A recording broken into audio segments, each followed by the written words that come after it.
Okay so देखो, इससे पहले आपने अभी क्या पढ़ा, आपने ये पढ़ा कंस्ट्रक्टर क्या होता है, फिर मेथड्स पढ़े आपने, ठीक है। तो ऊप्स का आपने थोड़ा बहुत पार्ट तो पढ़ लिया है related to the Python, like instance method क्या होता है, स्टैटिक मेथड क्या होता है। ओके, मेथड्स के बारे में आपको अच्छी नॉलेज हो गई है, वेरिएबल्स के बारे में आपको अच्छी नॉलेज हो गई है। अब हम पढ़ते हैं the 4 pillars of oops. Okay, मतलब कि अब आपका ये इम्प्लीमेंटेशन फेज है, तो इस पे आप फोकस करके चलोगे। कौन कौन से होते हैं? सबसे पहला एब्स्ट्रैक्शन, ओके। उसके बाद होता है आपका व्हाट, इनकैप्सुलेशन, ओके। उसके बाद क्या होता है आपका polymorphism, okay. At last your we can say inheritance.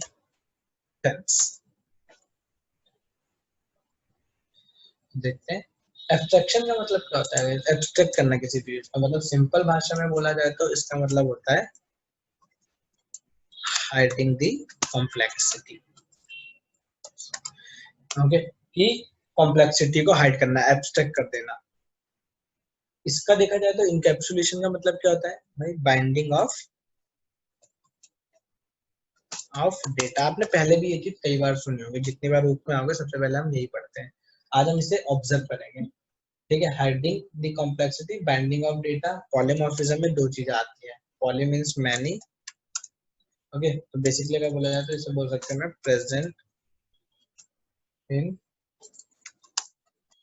Many forms, okay. Present in many forms which is a polymorphism. और इनहेरिटेंस का मतलब आप लोगों को पता है क्या, कि अगर एक पेरेंट है और एक चाइल्ड है, ठीक है, तो पेरेंट अपनी सारी प्रॉपर्टी और सारा बिहेवियर किसे पास करेगा, चाइल्ड को पास करेगा। तो इनहेरिटेंस का मतलब क्या होता है आपका गेटिंग, सिंपल भाषा में बोलता हूँ तो getting functionality from parents, okay. Inherit करना, ओके। तो अब बात करते हैं हाइडिंग दी कॉम्प्लेक्सिटी की। कॉम्प्लेक्सिटी हाइड करने का मतलब क्या है यहाँ पे, कैसे आज तक आपने कभी एब्स्ट्रैक्शन को होते हुए देखा है कभी, ओके, या इनकैप्सुलेशन होते हुए देखा है? सो गाइस ये दो चीजें है ना, लाइक अगर मैं यहाँ की बात करता हूँ तो these are your simple things जो कि आप लोग हर जगह कर रहे हो बट आपको पता नहीं चल रहा है, ओके। एब्स्ट्रैक्शन का मतलब क्या है, हाइडिंग दी कॉम्प्लेक्सिटी। मतलब इसका मतलब क्या है, यूजर को उतना दो जितना उसे रिक्वायर्ड हो, यूजर को उतना बताओ जितना उसे रिक्वायर्ड हो, बाकी उससे छुपा दो, बाकी उससे छुपा दो। लाइक अगर आप एक सपोज करो कोई प्रोग्राम लिख रहे हो और यूजर को पता है कि बस भाई ये दो टेक्स्ट बॉक्सेस है, मुझे इसमें डेटा डालना है और उसे कोई लेना देना नहीं है कि बैकग्राउंड में पासवर्ड की लेंथ क्या है, ठीक है, पासवर्ड कैसे जा रहा है, पासवर्ड का फॉर्मेट क्या है। तो abstraction is the concept, okay, ठीक है। एक थ्योरेटिकल कंसेप्ट है क्या, कि यूजर को इतना दिखाओ जितना उसे रिक्वायरमेंट हो, फर्स्ट लेवल फर्स्ट ईयर दिखाओ कि हाँ बस इतना दिखाओ कि जितना यूजर की डिमांड हो और रिक्वायरमेंट हो। यूजर बोल रहा है कि हाँ बस मुझे क्या करना है, यूजर ने आपको अपनी रिक्वायरमेंट बता दी कि भाई मुझे एक बिलिंग सिस्टम बनवाना है, तो अब उससे नहीं मतलब है आप पीछे क्या यूज कर रहे हो, ओके, आपने पीछे क्या कोडिंग करी है। उसे तो ये पता है कि हाँ टोटल यहाँ पर मैंने अमाउंट एंटर करा और टोटल पे दबाऊंगा तो बस टोटल का मैं मुझे यहाँ पर एक मेरा जितना भी वैल्यू था उसका टोटल होके मिल जाएगा। तो इसे कहते हैं आप एब्स्ट्रैक्शन, ओके। कि जो बैकग्राउंड कोडिंग है या जो बैकग्राउंड पार्ट है यूजर से आपने हाइड कर रखी है, यूजर को बस उतना दो जितना रिक्वायरमेंट हो। ऐसे नहीं कि हाँ आप यूजर को कोड दे रहे हो कि भाई यहाँ पर जाके इंटीजर लिख दो, यहाँ पे फ्लोट लिख दो, यहाँ पे इसे टाइप कास्ट करना, नहीं, यूजर को उतना दो जितना उसे रिक्वायर्ड हो। This is your abstraction. Encapsulation का मतलब होता है बाइंडिंग ऑफ डेटा। लाइक आपने क्या करा, डिफरेंट डिफरेंट मॉड्यूल बना लिए, क्या बना लिए, मॉड्यूल। अब वो मॉड्यूल स्टैंड अलोन भी वर्क कर रहे हैं और एक साथ भी वर्क कर रहे हैं, ओके। तो इसे कहते हैं क्या, इनकैप्सुलेट करना, मतलब मल्टीपल मॉड्यूल्स को एक जगह रख के ऑपरेट करना। This your encapsulation part. Like मेरा जो मशीन है, ओके, लाइक मैं लैपटॉप, तो लैपटॉप में मुझे पता है कि मैं क्या करूंगा, ओके, मुझे ABCD XYZ दबाना है तो मेरी स्क्रीन पे सारा का सारा मुझे शो होगा, ओके। तो मेरे लिए लेवल ऑफ एब्स्ट्रैक्शन क्या है, मुझे नहीं पता यार बैकग्राउंड में क्या चल रहा है, मेरे लिए तो बस लेवल ऑफ एब्स्ट्रैक्शन इतना है कि मुझे ये रहा कीबोर्ड में, यहाँ पे जो भी प्रेस करूंगा मुझे मेरी स्क्रीन पे दिखेगा, ओके। तो ये तो हो गया एब्स्ट्रैक्शन का पार्ट कि मुझसे सब चीजें एब्स्ट्रैक्ट करी गई है और मुझे क्या बस दो चीजें बताई, भाई ये रही स्क्रीन और ये रहा आपकी की, और की प्रेस करो तो यहाँ पर ये दिखने लगेगा। बट अबाउट इनकैप्सुलेशन, अब इसी में हम इनकैप्सुलेशन देख लेते हैं। तो मेरी मशीन में कितनी चीजें इनकैप्सुलेट करी गई हैं, लाइक कीबोर्ड अलग है, स्क्रीन अलग है, हार्ड डिस्क अलग है। तो ये क्या है, डिफरेंट डिफरेंट मॉड्यूल्स है, इन्हें एक जगह रख के मैंने क्या बनाया, एक मशीन बनाई जिसका नाम दिया मैंने लैपटॉप या डेस्कटॉप, ठीक है, जो भी, ठीक है। अगर डेस्कटॉप के पर्सपेक्टिव में देखा जाए तो peripherals is your इनकैप्सुलेटिंग part, okay, like keyboard is a part जो कि इनकैप्सुलेशन का पार्ट है। अगर आप कीबोर्ड को लगाओगे, माउस को लगाओगे, एक स्क्रीन लगाओगे, तभी तो आपका जाके कंप्यूटर बनेगा।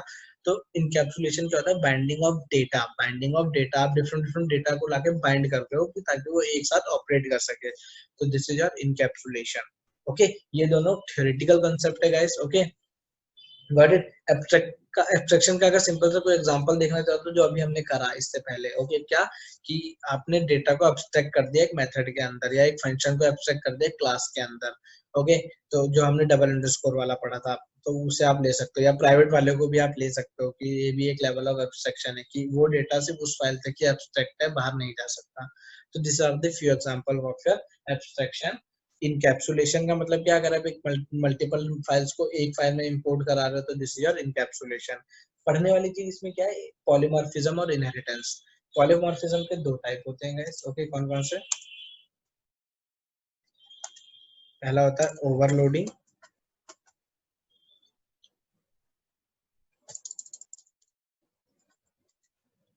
ओवरलोडिंग, सेकंड होता है ओवर राइडिंग, ओके। ये चीज हमेशा याद रखना, ओके। पॉलीमॉर्फिज्म के दो टाइप्स, ओवरलोडिंग और ओवर राइडिंग, ओके। पाइथन की बात करूं, इसमें तीन चीजें आ जाती हैं।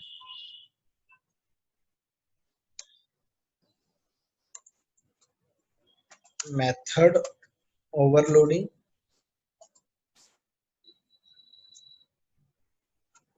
कंस्ट्रक्टर ओवरलोडिंग,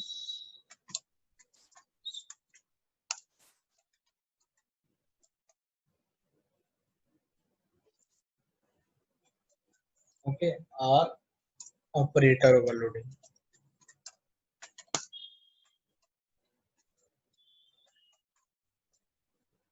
तो ये तीन चीजें एग्जिस्ट करती है ओवरलोडिंग के इंटरनल, ओके। कौन कौन सी, method overloading, constructor overloading and operator overloading, okay. Operator overloading हमारी सी प्लस प्लस में भी एग्जिस्ट करती है, नॉट इन पाइथन, ओके।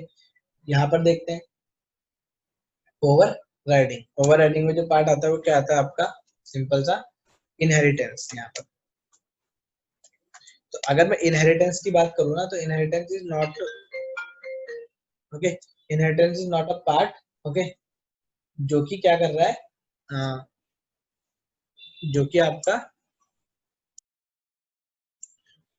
देखो यहाँ पर क्या बोला था कि इनहेरिटेंस किसका पार्ट है, आपका ओवर राइडिंग का, ओके। अब पाइथन में इनमें से कुछ चीजें हैं जो कि हो सकती है और कुछ चीजें हैं जो कि नहीं हो सकती है, ओके। लाइक अगर नॉर्मली देखा जाए पाइथन में, तो ये सॉरी, कंस्ट्रक्टर ओवरलोडिंग और method overloading is not possible. What, क्या बोल रहा हूँ, अच्छे से सुनना। Constructor overloading and method overloading, okay, not possible. यहाँ लिख देता हूँ मैं, in Python, constructor overloading and method overloading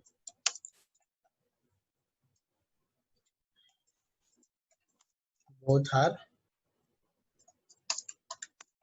not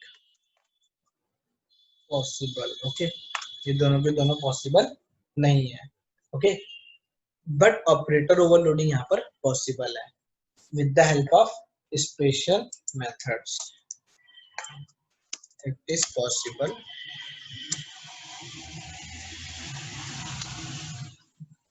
with the help of special methods, okay। कुछ स्पेशल मेथड्स है जिनकी हेल्प से मैं ऑपरेटर को ओवरलोड कर सकता हूँ, ओके। अब पहली बात तो आप लोगों को ये जानना है कि भाई ओवरलोडिंग होती क्या है, ओके, ओवरलोडिंग होती क्या है, ओके। तो सिंपल सी बात करूं और स्टार्ट करते हैं ओवरलोडिंग से, ओके। तो हमें यही ऑब्जर्व करना है कि ओवरलोडिंग क्या होती है, कैसे अचीव हो सकती है, क्या वर्क है, देखते हैं। ओवरलोडिंग के दो टाइप मैंने आपको बता दिए हैं, आप लोगों को क्लियर होंगे।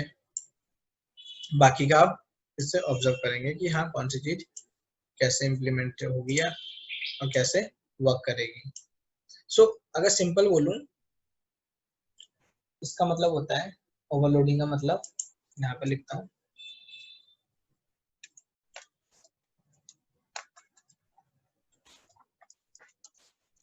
Same name and different parameter.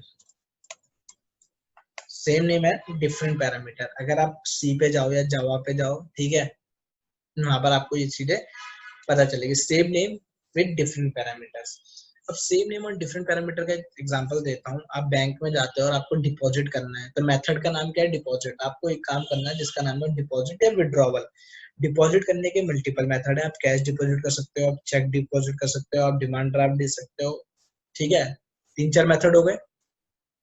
Withdrawal का भी सेम ऑप्शन है, ठीक है, विड्रॉवल में भी आप मल्टीपल मेथड यूज कर सकते हो। तो क्या है, दो फंक्शन है आपके, एक का नाम है डिपॉजिट और एक का नाम है विड्रॉवल।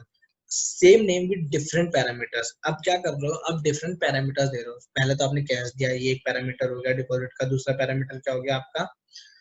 चेक हो गया। तो क्या है, बट पाइथन में अगर आप ऑब्जर्व करोगे तो यहाँ पे जो पैरामीटर्स होते हैं वो क्या होती है? वैल्यूज होती हैं, जो आप वैल्यूज दे रहे हो। तो अगर आप क्या कर रहे हो, पाइथन में एक फंक्शन बनाया जो कि दो पैरामीटर एक्सेप्ट कर रहा है। पहली बार में तो आपने उन्हें इंटीजर दिया, ओके, वो ऑपरेट हो गए, सही है। दूसरी बार में आपने उन्हें स्ट्रिंग दे दी, वो फिर भी ऑपरेट होंगे। पैरामीटर तो मना नहीं करेगा नहीं कि मैं स्ट्रिंग एक्सेप्ट नहीं करूंगा।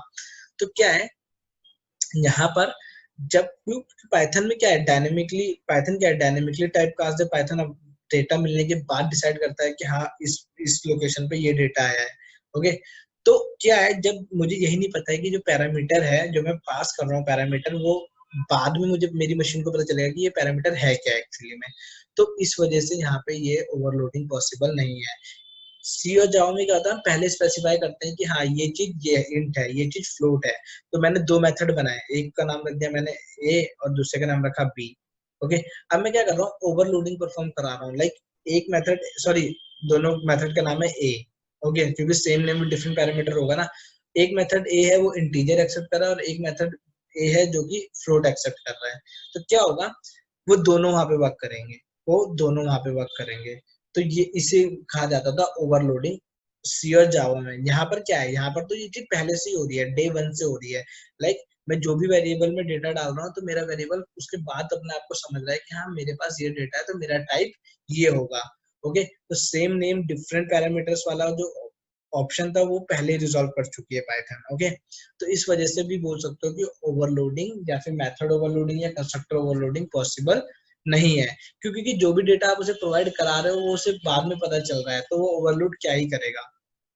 तो ऑपरेटर ओवरलोडिंग और कंस्ट्रक्टर, सॉरी, मेथड ओवरलोडिंग और constructor overloading is not possible in Python. I hope अब आप लोगों को समझ में होगा। थोड़ा सा थ्योरेटिकल है बट मैं इसे इंप्लीमेंट करके समझाऊंगा बाद में, तो आप लोगों को अच्छे से समझ में आएगा। So guys, now we are on overriding. तो ओवर राइडिंग में इतना कुछ नहीं होता है, सिंपल से एक ही ओवर राइडिंग है जिसे कहता है मेथड ओवर राइडिंग, या फिर इनहेरिटेंस भी बोल सकते हैं आप, और we can say method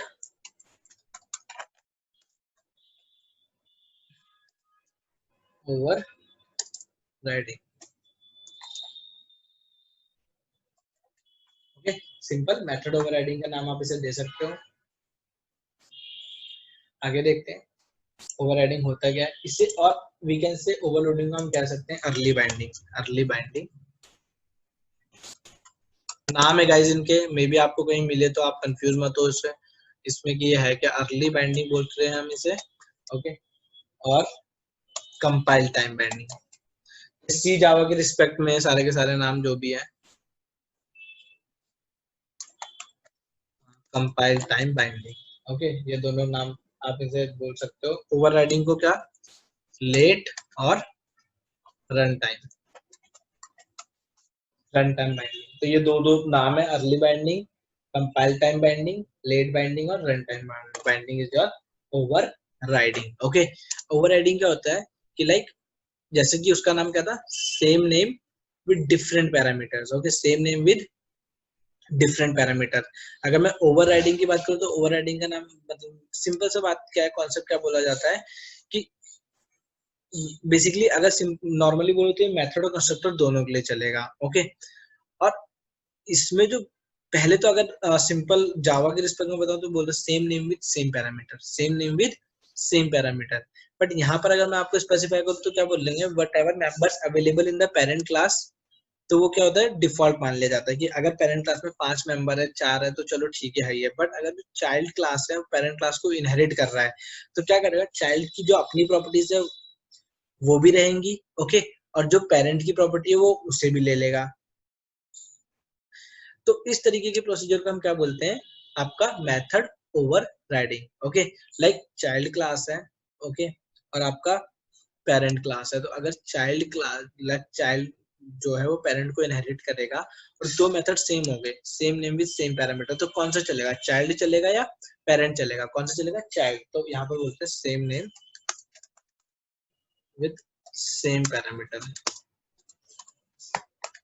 okay. तो सेम नेम और सेम पैरामीटर ओवरराइडिंग को बोला जाता था, okay, in different cases. But यहाँ पर क्या होता है, सिंपल एग्जांपल से समझो, if child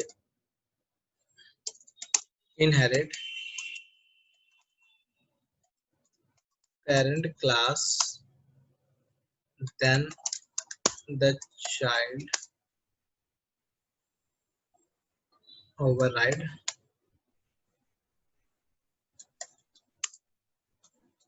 parents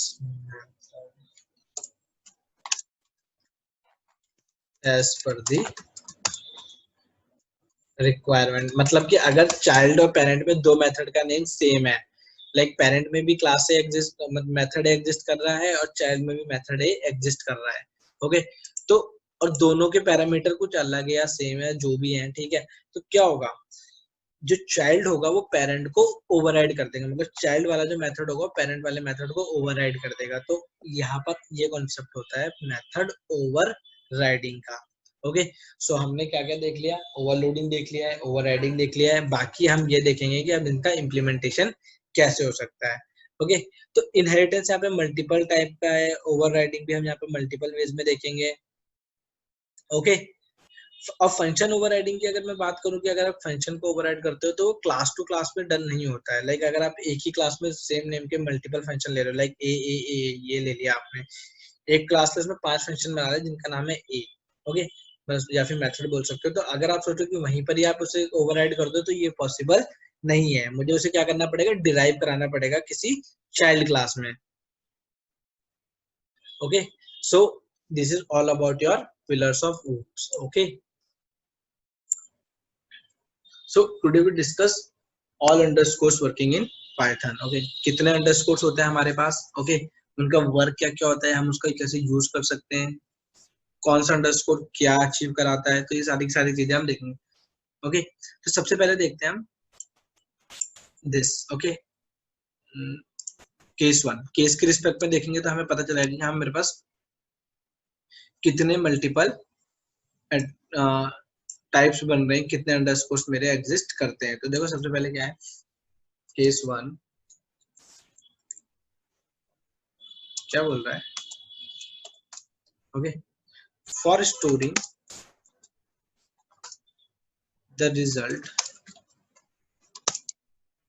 of last executed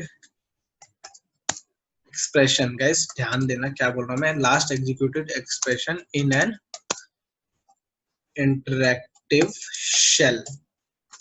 इस इंटरेक्टिव शेल क्या होता है आपका, लाइक दिस, ये आपका क्या है, इंटरेक्टिव शेल। यहाँ पर इसे आप इंटरेक्टिव शेल बोल सकते हो, नहीं तो आपका जो कंसोल होता है, ओके, जब आप कमांड प्रॉम्प्ट पे पाइथन ऑपरेट कर रहे हो तो वो से भी आप इंटरेक्टिव शेल बोल सकते हो। तो this is your interactive shell. तो यहाँ पर पहला अंडरस्कोर की वर्किंग यहाँ से स्टार्ट होती है। क्या है, मैंने लिखा a इक्वल टू 2, ठीक है। फिर मैंने यहाँ पर सिंपल अंडरस्कोर पुट करा, क्या बोल रहा, name underscore is not defined.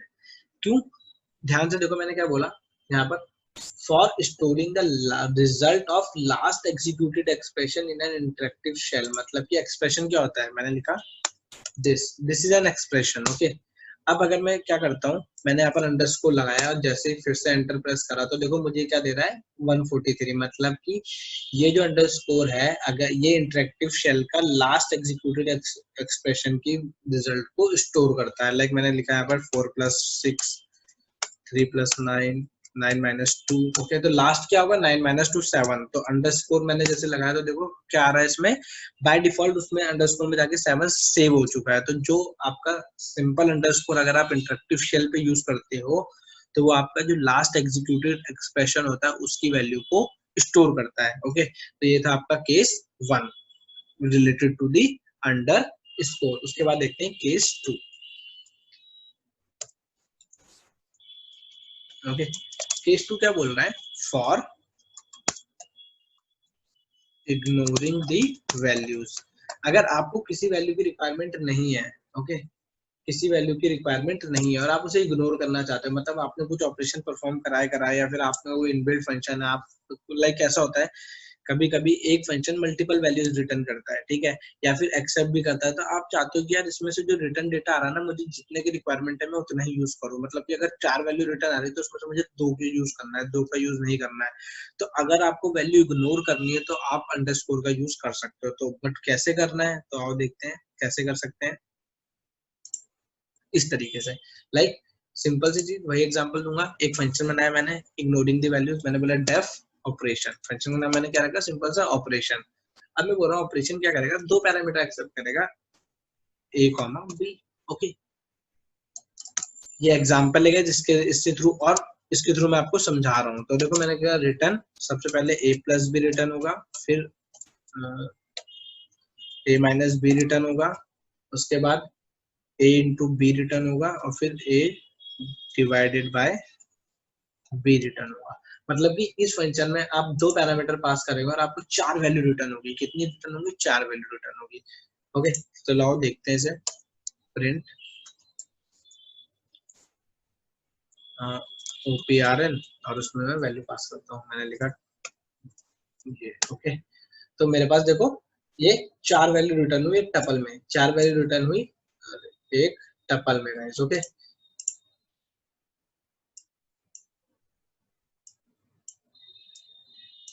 तो 4 वैल्यू देखो एक टपल में रिटर्न हुई, मतलब बेसिकली अभी के लिए देखा जाए तो ये एक ही वैल्यू, बट मैं चाहता हूँ यार इसमें से ना मुझे डिवीजन वाली वैल्यू नहीं चाहिए, बहुत बड़ी आ रही, मतलब मेरा स्पेस ऑक्यूपाई कर रही है या जो भी है, व्हाटएवर कोई भी रीजन है। तो मैं क्या कर सकता हूँ गाइस, पहली बात तो मैं इसे अनपैक कर सकता हूँ। तो अनपैक कैसे होता है आपको पता है। ओके, सिंपल, ये तो पहला ऑपरेशन था, इसे कमेंट कर देते हैं। लाइक अगर अनपैक का मतलब है कितनी वैल्यू रिटर्न कर रहा है, 4 वैल्यू। तो मैंने बोला x, y, z, q। तो 4 वैल्यू को अनपैक करने के लिए मैंने कुछ इस तरीके से, मैंने बोला ऑपरेशन 1 में आप जो भी डेटा पास करोगे, ठीक है, और उसमें से जो भी रिटर्न आएगा तो उसको होल्ड करने के लिए यहाँ पे 4 वेरिएबल अवेलेबल है। ओके, तो देखो यहाँ पर आ गए, अब मैं लिखता हूँ x, y, z और q। तो देखो चारों की चारों वैल्यू आ गई यहाँ पर। ओके, 45 - 6 सॉरी +6 51 माइनस करेंगे 39 आएगा, मल्टीप्लाई और डिवाइड, सबका ऑपरेशन आ गया, मतलब कि ये वैल्यू अनपैक हो गई। तो 4 वैल्यू है यहाँ पर जो कि आपको दिख रही है। अभी भी मैंने इग्नोर नहीं करी। अब अगर आप चाहते हो कि यार मुझे एक वैल्यू इग्नोर करनी है, कौन सी, डिवीजन वाली, तो मैं क्या करूंगा, for ignoring the value, for ignoring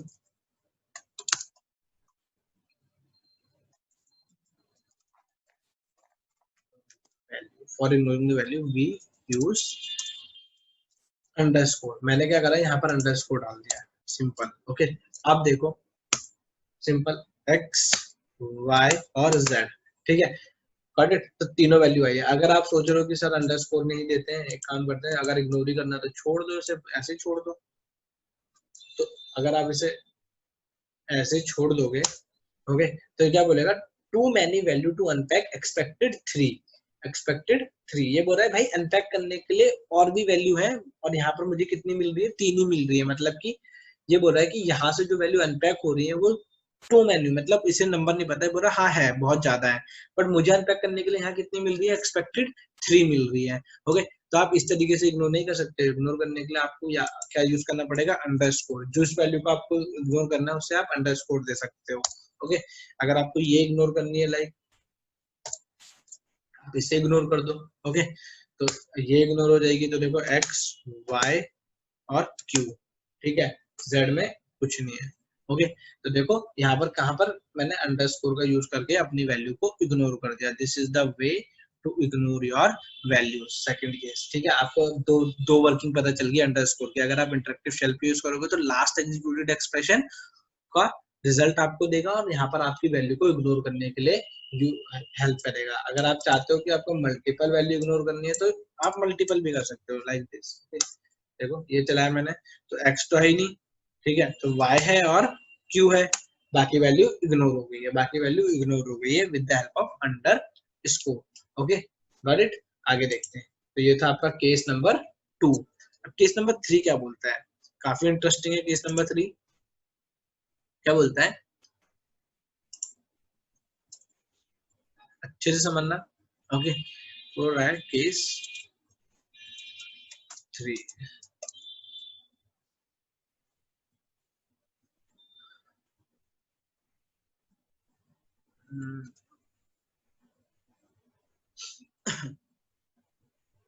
क्या बोल रहा है देखो कि दिस, थोड़ा सा इसकी लैंग्वेज अजीब लगेगी आपको। ओके, सो केस 3 क्या बोलता है, give special meaning to the name of the variable and function. Okay, कौन सा होता है, वो होता है आपका सबसे पहले single leading underscore. Single leading underscore मतलब कि ये वाला, एक एग्जांपल देता हूँ, कुछ भी एक्स वाई जेड यहाँ कुछ भी हो सकता है। लीडिंग का मतलब क्या है, आगे की तरफ, क्या लीड कर रहा है यहाँ से। ओके, तो सिंगल लीडिंग अंडरस्कोर। ओके, तो जो सब पे सिंगल लीडिंग अंडरस्कोर है, इसका भाई वर्किंग क्या है, क्या कर सकता है ये। तो देखो क्या कर सकता है, सिंपल भाषा में बोलूं तो क्या करेगा ये करेगा आपकी किसी भी चीज को प्राइवेट करने के लिए। क्या करने के लिए, प्राइवेट, मतलब कि ये आपका एक तरह से एक्सेस स्पेसिफायर की तरह यूज करेगा। ओके, एक्सेस का मतलब कि हाँ किसको कितना एक्सेस देना है, किसको कितना नहीं देना है। ओके, तो देखो अब यहाँ पर क्या करेंगे। ओके, लिखो यहाँ पर use to private. Okay, use to private this variable और फंक्शन। प्राइवेट का मतलब है उसका जो स्कोप रहेगा, उसका जो आप यूज कर सकते हो वो सिर्फ इसी प्रोग्राम तक कर सकते हो, उसके बाहर कहीं नहीं कर सकते हो। ओके, तो देखते हैं। Here we have v equals to 10 और v1 इक्वल्स टू 35। तो v1 कैसा है, सिंपल वेरिएबल है, बट v1 सॉरी v कैसा है, सिंपल वेरिएबल है। इट इज, एक second,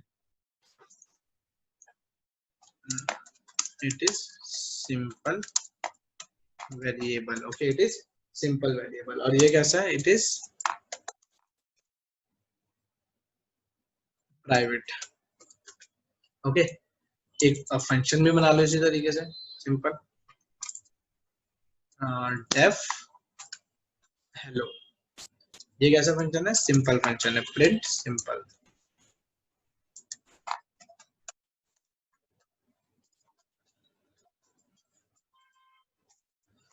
and def underscore by, ये कैसा है, प्राइवेट फंक्शन है।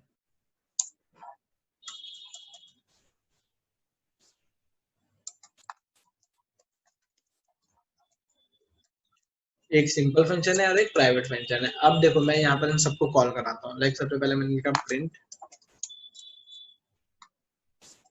We, again print v1। v1 कैसा है आपको पता है, अंडरस्कोर v1। ओके, v1 आपका कैसा है, v1 is your simple private variable. अब यहाँ पर सिंपल हेलो को कॉल कराते हैं और अंडरस्कोर बाय को कॉल कराते हैं, नाउ ऑपरेटेड। तो देखो सब चल रहा है, क्यों, क्योंकि भाई यहाँ पर तो सभी चलेगा। बट अब अगर मैं लिखता हूँ एक और फाइल में इस कोड को सिंपल तरीके से, बहुत ही ज्यादा, एक सेकेंड,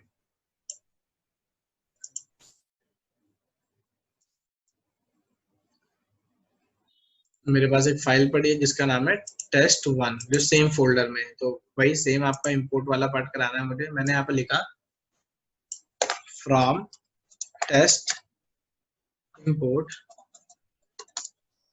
स्टार। ओके, मतलब मैंने सबको इंपोर्ट करा लिया है। ओके, मतलब जो भी कुछ मेरा टेस्ट में था वो सारा का सारा इंपोर्ट हो गया, टेस्ट वन में आ गया। अब मैं लिखता हूँ प्रिंट वी। ओके, तो देखो यहाँ पे मैंने ऑपरेट कराया सिंपल। एक सेकेंड, यहाँ से मुझे ये हटाना पड़ेगा। यहाँ पर तो सारे वर्क कर रहे हैं, ओके, बट उस फाइल में देखते हैं कौन कौन सा वर्क करेगा और कौन कौन सा नहीं करेगा। ओके, तो देखो अब मैंने लिखा प्रिंट वी, तो लेट मी रन दिस। आपका आउटपुट में क्या आया, वी। उस फाइल से इस फाइल में 10 आ गया। अब मैं लिखता हूँ प्रिंट v1 अंडरस्कोर v1। ध्यान से देखना गाइस, क्या बोल रहा है, name v1 is not defined. भाई v आ गया बट v1 नहीं आया, क्यों? क्योंकि v1 क्या है, वहां पर प्राइवेट है। क्या है, प्राइवेट है। उसके बाद देखो हेलो, हेलो आ जाएगा, बट अगर मैं बात करता हूँ बाय के लिए तो बाय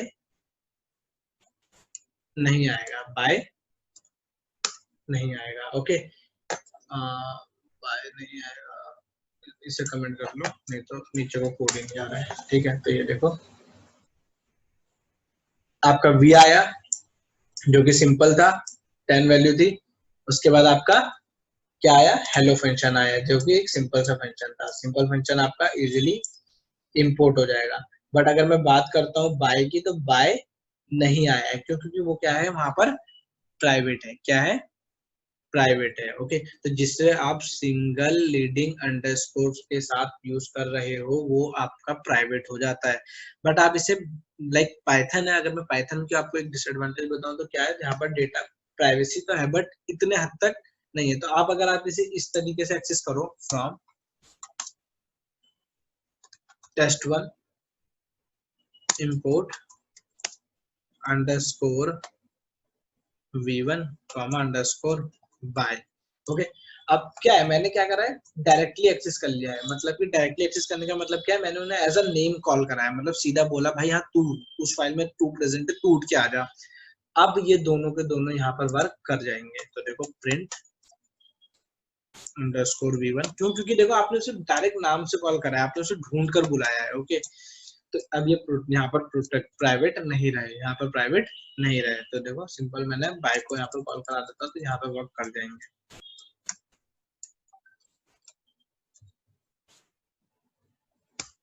देखो ओके, सर क्या बोल रहा है, प्रिंट v1 में आ रहा है, can not import name underscore v1। क्यों?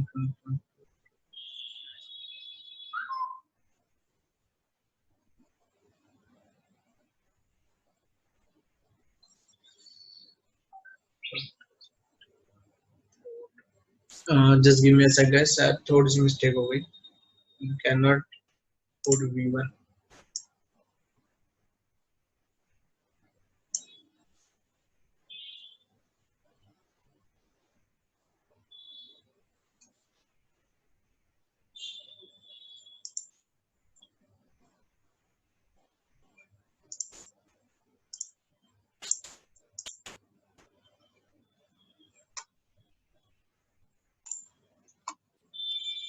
ओके, तो अगेन अब देखते हैं, test1 लिख दिया था मैं गलती से, तो टेस्ट करके अब आ गया। ओके, तो देखो अब ये प्राइवेट फंक्शंस भी आपके यहाँ पर चल रहे हैं। तो this is all about your single leading underscore. क्या था ये, सिंगल लीडिंग अंडरस्कोर। तो चलो सिंगल लीडिंग अंडरस्कोर खत्म करते हैं, आगे देखते हैं। केस 4, केस 4 बहुत सिंपल है गाइस। ओके, एक नेमिंग कन्वेंशन पर है। Okay, here we use single leading trailing underscore. Here we use single trailing underscore, not leading, single trailing underscore। तो क्या करता है भाई ये single trailing underscore, like this. मैंने क्या करा,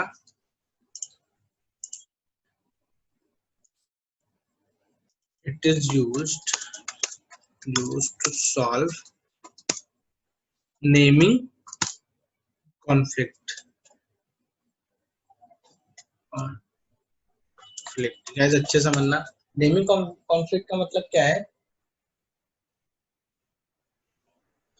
नेमिंग कॉन्फ्लिक्ट का मतलब ये है कि आप अगर ओके आपने क्या करा, लाइक एक वेरिएबल क्रिएट करा। किस तरीके से? मैंने लिखा a इक्वल्स टू प्लस, ये आपको सबको पता है क्या है, ओके ये क्या है, एक लिस्ट है, क्या है, एक लिस्ट है, okay a equals to list. तो कभी कभी ऐसा होता है कि मुझे कुछ चीजें ऐसी यूज करनी पड़ती है जो कि पहले से रिजर्व है, ओके पहले से रिजर्व है। अब इस लिस्ट को मैंने क्या करा, टपल में टाइप कास्ट कर दिया, TUPLE टपल में टाइप कास्ट कर दिया a। और अगर मैं इसे प्रिंट करता हूँ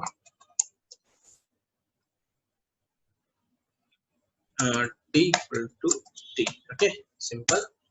तो देखो टपल में टाइप कास्ट हो गया। चलो इतना तो आप लोगों को पता है कि भाई ये सब चीजें क्या हुई है या कैसे हुई है, जो भी है, ओके ये बेसिक प्रोग्रामिंग थी। बट कहीं पर मुझे ऐसा होता है कि मुझे अब चाहिए कि भाई मैंने लिखा list equals to, okay this, okay ये भी एक लिस्ट है। बट अब अगर आप वेरिएबल को ऑब्जर्व करोगे तो वेरिएबल का नाम मैंने क्या रख दिया, लिस्ट। क्या रख दिया, लिस्ट। अब मैं क्या करता हूँ, ये जो मैंने वेरिएबल का नाम क्या रखा है, लिस्ट रखा है, ठीक है। तो ये तो मैं प्रिंट कराऊंगा, प्रिंट लिस्ट। ध्यान से समझने की कोशिश करना है इसकी, कर क्या रहा हूँ मैं, लिस्ट, ओके प्रिंट हो जाएगा, हो गया, ओके। बट अब अगर मैं ये करता हूँ कि ये जो मैंने टपल बनाई है इसे मैं अगेन लिस्ट में कन्वर्ट करना चाहता हूँ, इस वाली टपल को, तो मैंने लिखा प्रिंट प्रिंट व्हाट, मैं लिख रहा हूँ T2L, मतलब टपल टू लिस्ट करना चाहता हूँ मैं, ओके। सो सिंपल सी चीज परफॉर्म कराऊंगा मैं यहाँ पर, आप लोगों को सबको पता है क्या, list of T, list of T, okay भाई उसमें टपल आएगी, टपल को मैंने फिर से लिस्ट में कर दिया। तो अब अगर मैं इसे ऑपरेट कराऊंगा तो क्या बोल, list object is not callable, list object is not callable. Guys हुआ क्या एक्चुअली, जो ये लिस्ट फंक्शन था ना, मैंने इसे वेरिएबल बना दिया, तो जो इसकी एक्चुअल वर्किंग थी वो ओवरराइड कर चुकी है। क्या कर चुकी है, ओवरराइड। मतलब कि यहाँ तक तो जो लिस्ट था वो लिस्ट ही रहेगा। लाइक देखो यहाँ पर अगर मैं प्रिंट कराता हूँ, देखो प्रिंट लिस्ट, ओके बस इतना लिखा है मैंने। देखो क्या दिखाएगा कि जो लिस्ट है एक वो क्लास को बिलोंग कर रहा है। किसे बिलोंग कर रहा है, क्लास को। तो यहाँ मैंने क्या करा, लिस्ट में लिस्ट डाल दिया है, एक डेटा डाल दिया है, ठीक है फंक्शन के नाम में, और फिर प्रिंट कराइए तो देखो अब क्या आ रहा है, वो डेटा आ रहा है। और जो ऊपर वाला जो क्लास वाला पार्ट था वो इस वाले से ओवरराइड हो चुका है। तो अब भाई जो एक्चुअल लिस्ट की वर्किंग थी वो तो ओवरराइड हो चुकी है ना। तो इस तरीके की प्रॉब्लम को रिजॉल्व करने के लिए अगर मैं यहाँ पर क्या करूँ, सिर्फ ट्रेलिंग अंडरस्कोर लगा दूं, ओके तो मेरे काफी सारे प्रॉब्लम सॉल्व हो जाएंगे। मतलब कि अब मैं लिस्ट का नाम भी यूज कर सकता हूँ और मेरा पूरा का पूरा प्रोसीजर भी चलेगा, ओके। तो आई होप अब आप लोगों को इसकी वर्किंग समझ, मतलब सिंपल सी चीज है। अगर आपको किसी फंक्शन, किसी रिजर्व कीवर्ड का यूज करना है as a user defined part, तो आप उसको क्या लिख दोगे यहाँ पर, आगे अंडरस्कोर लगा के, तो कोई प्रॉब्लम नहीं आएगी, कोई भी प्रॉब्लम नहीं आएगी। सिंपल सा कन्वेंशन है। तो ये क्या होता है आपका, कहीं पर भी अगर आपको ऐसा दिखे लिखा हुआ तो ये समझ लेना क्या है, नेम कन्फ्लिक्शन को सॉल्व करने के लिए यूज करा गया है।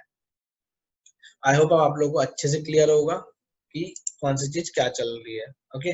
इसके बाद देखते हैं केस 5। केस 5 क्या बोलता है, केस 5 इज वेरी गुड, जो कि आपका एक बहुत अच्छी चीज अचीव कराता है जिसका नाम है protected class 5, sorry case 5, double leading underscore, double leading underscore, okay.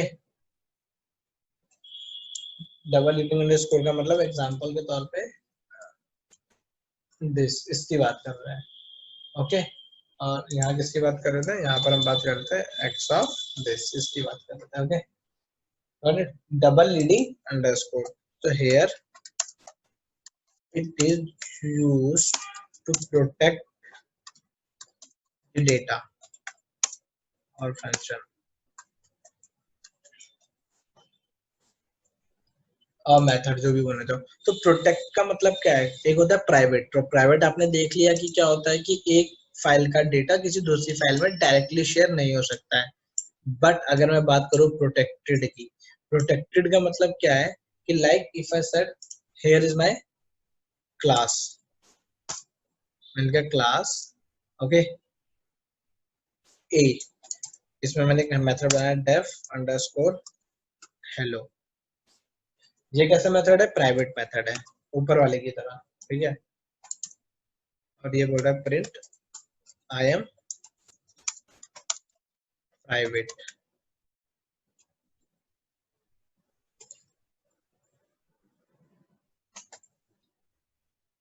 Okay, उसके बाद डेफ हाई, और हाई को मैंने कर दिया प्रोटेक्टेड। ये भी इंस्टेंस मेथड बनाया मैंने, तो इतना तो आप लोगों को पता है उस पढ़ के कि ये इंस्टेंस मेथड है। Okay, then print I am private. So guys, sorry, protected. अब देखो मैंने क्या करा, सिंपल एक ऑब्जेक्ट बनाया जिसका नाम रखा m इक्वल्स टू a का ऑब्जेक्ट या रेफरेंस वेरिएबल। ओके, इतना आप लोगों को पता है, रेफरेंस वेरिएबल है तो सारा का सारा स्ट्रक्चर यहाँ पर आ जाएगा। अब मैं लिखता हूँ m डॉट अंडरस्कोर हेलो, ये चल जाएगा। आई एम प्राइवेट फाइल चल गया, सिंपल है, यहाँ भी चलेगा बट दूसरी फाइल में से नहीं चलेगा, डायरेक्टली इंपोर्ट करना पड़ेगा, ठीक है। अब अगर मैं हाई की बात करूं तो मैंने लिखा m dot underscore high, okay, और इसे कॉल करा दिया। तो ये क्या बोल रहा, a has no attribute hi. भाई है तो बट आ क्यों नहीं रहा है? क्योंकि वो क्या है आपका प्रोटेक्टेड है। क्या है? प्रोटेक्टेड है। मतलब अगर प्रोटेक्टेड का मतलब क्या है, अगर आपने एक किसी भी एक फाइल है उसमें एक क्लास बनाई और उसमें डेटा को प्रोटेक्ट कर दिया, तो बिना परमिशन के या बिना प्रॉपर एग्जीक्यूशन के आप उसे एक्सेस भी नहीं कर सकते उसी जगह पर। तो देखो ये यहीं पर ही तो बना है बट ये फिर भी एक्सेस नहीं हो रहा है, मतलब ऑब्जेक्ट के अंदर ही मैंने उसे और प्रोटेक्टेड कर दिया, तो कैसे एक्सेस होगा? ओके, तो कैसे एक्सेस होगा? Here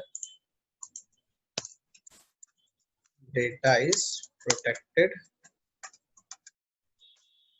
if you want it then use this। क्या सिंपल सा रूल है, ऑब्जेक्ट डॉट क्लास नेम सबसे पहले प्राइवेटली एक्सेस करा और उसके बाद फंक्शन जो भी था, क्या नाम था उसका, हाई, ये था। ओके, इस तरीके से क्या है, यहाँ पर लिख देता हूँ, आप लोगों को याद आएगा, object dot underscore class name और उसके बाद जो भी आपका प्रोटेक्टेड फंक्शन था, प्रोटेक्टेड फंक्शन। आप इसे ऑपरेट कराऊंगा तो देखो एक्सेस हो गया यहाँ से। ये था आपका केस नंबर 5। अब केस नंबर 6 क्या है आपका? Case number 6 is yours all special method like leading underscore and to trailing underscore। okay, all the special methods। okay, to leading underscore, तो आई होप अब आप लोगों को अच्छे से क्लियर होगा सारे के सारे अंडरस्कोर की working. Okay, and two trailing, जितने भी होते हैं वो सारे के सारे ही है। ओके, एग्जांपल देख लो, अंडरस्कोर अंडरस्कोर इनिट, ये सबसे बेस्ट एग्जांपल है। Got it guys? तो यहाँ पर आपके सारे अंडरस्कोर्स की वर्किंग खत्म होती है। आप लोगों को अच्छे समझ में आ गए होंगे कि हाँ कौन सा अंडरस्कोर है, क्या वर्क कर रहा है, प्राइवेट क्या है, प्रोटेक्टेड क्या है। ओके, कौन सी चीज कहाँ पर यूज करनी है, कौन सा अंडरस्कोर कहाँ पे पुट होगा, तो कैसे यूज होगा। तो this is all about your underscores.